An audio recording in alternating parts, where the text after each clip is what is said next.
ಈ ವಿಧಾನಸೌಧ ಇರೋದು ಪವಿತ್ರವಾದಂಥ ವಿಧಾನಸೌಧ, ಜನರ ತೆರಿಗೆ ಹಣದಲ್ಲಿ ನಾವು ಕಟ್ಟಿರೋ ವಿಧಾನಸೌಧ. ಇಲ್ಲಿ ದೇಶದ್ರೋಹದ ಚಟುವಟಿಕೆ ನಡೆಯುತ್ತೆ ಅಂತಂದ್ರೆ ನಾವಿದ್ರೆ ಎಷ್ಟು, ಬಿಟ್ರೆ ಎಷ್ಟು, ನಾವು ಬದುಕಿದ್ರೆ ಎಷ್ಟು, ಸತ್ರೆ ಎಷ್ಟು. ಕಾಂಗ್ರೆಸ್ ಅವರು ಅರ್ಥ ಮಾಡ್ಕೊಬೇಕು. ಇದ್ರ ಬಗ್ಗೆ ಸಮರ್ಥನೆ ಮಾಡಕ್ ಹೋಗ್ಬಾರ್ದು. ಕಾಂಗ್ರೆಸ್ ಅವರು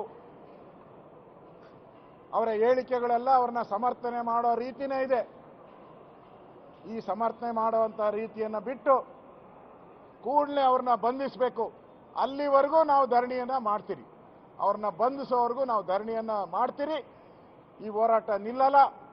ದೇಶದ್ರೋಹಿಗಳಿಗೆ ಕರ್ನಾಟಕದಲ್ಲಿ ಸ್ಥಳ ಇಲ್ಲ, ವಿಧಾನಸೌಧದಲ್ಲಿ ಸ್ಥಳ ಇಲ್ಲ ಅನ್ನೋದನ್ನ ನಾವು ಸ್ಪಷ್ಟವಾಗಿ ರಾಜ್ಯದ ಜನತೆಗೆ ನಾವು ತಿಳಿಸಬೇಕಾಗಿದೆ. ಇಲ್ಲ ಅಂದ್ರೆ ರಾಜ್ಯದ ಜನ ನಮ್ಮನ್ನೆಲ್ಲ ಹೇಳಿ ಅಂತಾರೆ, ನಮ್ಮನ್ನು ಹೇಳಿ ಅಂತಾರೆ. ಆ ಪದವನ್ನ ತೆಗೆದುಕೊಳ್ಳಕ್ಕೆ ನಾವು ಸಿದ್ಧರಿಲ್ಲ. ಬಿಜೆಪಿಯವರು ನಾವು ರಾಷ್ಟ್ರ ಧ್ವಜಕ್ಕೋಸ್ಕರ, ರಾಷ್ಟ್ರ ದೇಶವನ್ನ ಕಾಪಾಡುವಂತ ದೃಷ್ಟಿಯಿಂದ ನಮ್ಮ ಹೋರಾಟ ನಾವು ಮಾಡೇ ಮಾಡ್ತೀರಿ.